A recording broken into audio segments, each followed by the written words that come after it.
रामकृष्ण हरी काव्यरशी कहो मनमोहक मराठी मालवणी कविता या यूट्यूब चॅनलच्या संत दर्शन या उपक्रमात मी मनमोहन रोगे आपले स्वागत करतो। मित्रांनो, तुम्हाला माहितीच आहे ह्या कार्तिकी एकादशी निमित्त आपण हा उपक्रम राबवतोय। संत दर्शन एका संताची रोज माहिती आणि महती सांगून ती अभंगात मांडलेली आहे, ती आपण आता सध्या आपला हा उपक्रम सुरू आहे। आज आपण ज्या संतांचं दर्शन घेणार आहोत ते संत दामाजी पंत, त्यांची आपण थोडी माहिती घेऊया। संत दामाजी यांच्या अस्तित्वाचा काळ शालिवाहन शक 1300 ते 1382 म्हणजे साल 1500 आणि शके 1300 असा सांगितलं जातो। 1300 ते 1382 असं सांगितलं जातो।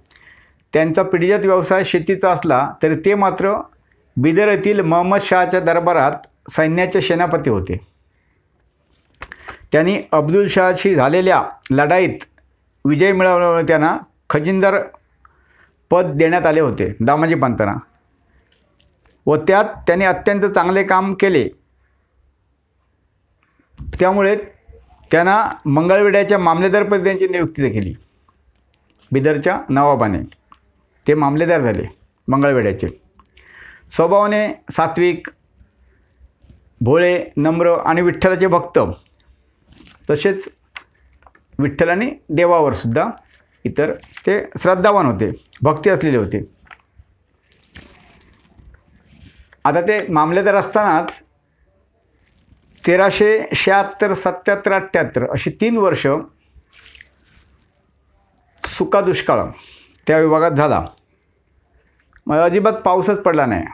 अन्न पाण्याविना माणसे गुरे मरू लागली। लोक मदतीसाठी दामाजीकडे याचना करू लागले। लोकांचे हाल दामाजींना पाहवले नाहीत आणि नवाबाकडून काही त्यांना मदत मिळत नव्हती।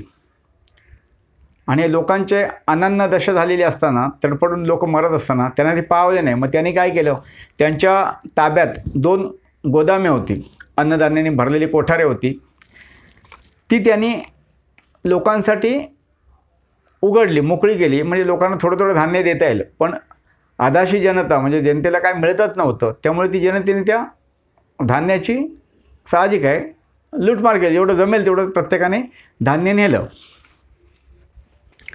आता हे असं सरकारी अन्नधान्याची गोदामं, कोठारं अशी लुटली जावी ते कोणी सहन करणार नाही। त्यात ते मुस्लिम आक्रमक नवाब, मग त्याने आदेश दिले की दामाजीला पकडून दरबारात हजर करा। आता बिदरहून सैनिक निघाले आणि दामाजींना अटक करून घेऊन गेले। पण दामाजी दरबारात गेले तेव्हा तो नवाब सिंहासनावर पायउतार झाला आणि धावत आला पुढे आणि दामाजीला मिठी मारून आसनावर बसवलं। दामाजीला कळे ना की आपल्या सैनिक पाठवून अटक केली तर इथे आपल्याला शिक्षा झाली पाहिजे, तर शिक्षा न करता स्वतः नवाब पायउतार होतात, आपल्या अगत्याला स्वागताला पुढे येतात आणि आपल्याला आसनस्थ करतात। हे काय आहे, हे कसं घडलं हे त्यांना कळत नव्हतं। मग त्यांना तिथे ती माहिती मिळाली की ही वागणूक आपल्याला का मिळत आहे। ती वागणूक बघून ते बरेच गोंधळले होते। मग त्यांना दरबारात घडलेला प्रसंग सांगितला। जेव्हा सैनिक त्यांना अटक करायला गेले त्याच दरम्यान एक विठू महार नावाचा गृहस्थ तिथे दामाजींचा नोकर बनून तिथे गेला, नोकर म्हणून गेला त्या दरबारात। आणि त्यांनी नवाबाला सांगितलं की दामाजीकडून जी 2 गोदामं, कोठारं लोकांसाठी लुटली गेली, खुली केली गेली, त्याचं बिल किती झालं आहे ते मी परतफेड करण्यासाठी आलेलो आहे। तुम्ही ती मोजदाद करा आणि मला पावती द्या। आणि त्याने आपल्या कनवटीची एक चंची काढली, जी पिशवी असते कपड्याची। तो छद्मीपणे हसला नवाब की ह्यात काय असणार आहे, मी लहान असताना सिनेमासुद्धा बघितला आहे संत दामाजी, ते एक गाणं आहे, खळखळ्या ओतल्या मोहरा याची मोजणी पावती करा असं. तर ती मग ते त्यांची त्याने मोकळी केली. तर ते सोन्या नाण्याची रास झाली. मग जे काय 2-3 लाख रुपये झाले बिल ते त्यांच्या नोकराने मोजून घेतले आणि पावती दिली.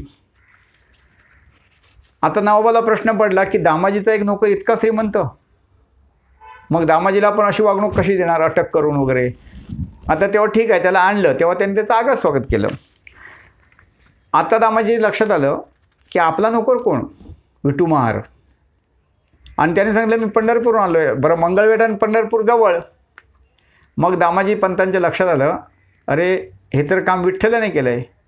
विठू महाराच्या रूपात येऊन विठ्ठलाने आपल्यावर आलेला हा प्रसंग परस्पर निभावला आहे. म्हणून त्यांनी विठ्ठलाला हात जोडले आणि ते नोकरीचा राजीनामा देऊन घरी आले. विठ्ठलाच्या सेवेतच आता मरेस्तोवर राहील असं त्यांना मनाशी वाटलं आणि त्यांनी राजीनामा दिला. आणि जेव्हा ते घरी आले तेव्हा त्यांनी जे रोज ते पोथी वाचायचे त्या पोथीमध्ये ते बिल मिळालं, त्यांना पावती मिळाली, जे त्याने 2 लाख 3 लाख रुपये फेडले होते त्याचं. तर अशी एक साधारण कथा आहे. त्यानंतर ते साधारण 80-82व्या वर्षी मृत्यू पावले दामाजी पंत. पुढे छत्रपती शिवरायांचे पुत्र छत्रपती राजाराम महाराज यांनी संत दामाजींचे एक छोटे मंदिर बांधले आहे. बरं, दामाजींच्या गावी मंगळवेढ्यात दामाजी पंतांबरोबरच संत चोखामेळा आणि संत कानोपात्रा हेही संत मंगळवेढ्याचेच आहेत. तर मंगळवेढ्याची अशी पुण्यभूमी आहे जिथे 3 मोठे संतांनी जन्म घेतला. आता आपण दामाजी पंतांच्या कार्याची महती सांगणारा हा त्यांच्यावर मी लिहिलेला अभंग ऐकूया. संत दामाजींचा मंगळवेढ्यात 1500 सालात झाला जन्म. शेती व्यवसाय धंदा पिढी जात. शेती व्यवसाय धंदा पिढी जात. दामा नोकरीत दरबारी. बिदरशहाचे होते सेनापती. बिदरशहाचे होते सेनापती. मिळाली बढती हुशारीने. मंगळवेढ्याचे मामलेदार ते. मंगळवेढ्याचे मामलेदार ते. परी मृदू होते स्वभावाने. 3 वर्ष होता कोरडा दुष्काळ. 3 वर्ष होता कोरडा दुष्काळ. लोकांचे आबळ झाले फार. अन्न पाण्याविना माणसे मरती. अन्न पाण्याविना मानसे मरती. गुरे दगावती वाली कोण. पहाविना दामा लोकांचे मरण. पहाविना दामा लोकांचे मरण. खोलले दालन त्यांच्यासाठी. खोलले दालन त्यांच्यासाठी. धान्यावरील लोक तुटून पडती. धान्यावरील लोक तुटून पडती. आशीर्वाद देती दामाजींना. वार्ताकाने जाता हुकूम दिला. नवाबाने वार्ताकाने जाता हुकूम दिला. तोरे दामाजीला कराबंदी. दामाजीला घेऊन निघाले सैनिक. दामाजीला घेऊन निघाले सैनिक. जनबहू शोक करीती ते. दामाला पाहून नवाब धावाला. दामाला पाहून नवाब धावाला. मिठी मारे त्याला आनंदाने. मिठी मारे त्याला आनंदाने. आसन देऊन केला मानपान. आसन देऊन केला मानपान. दामाजी अजान. दामाजी अजान वर्तमाना. बादशाह सांगे कुणी विठू महार.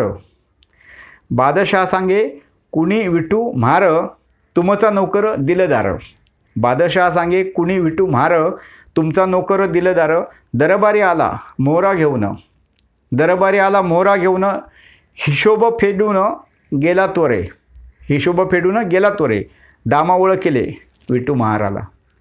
दामा ओळखिले विठू महाराला. दंडवत केला विठ्ठलाला.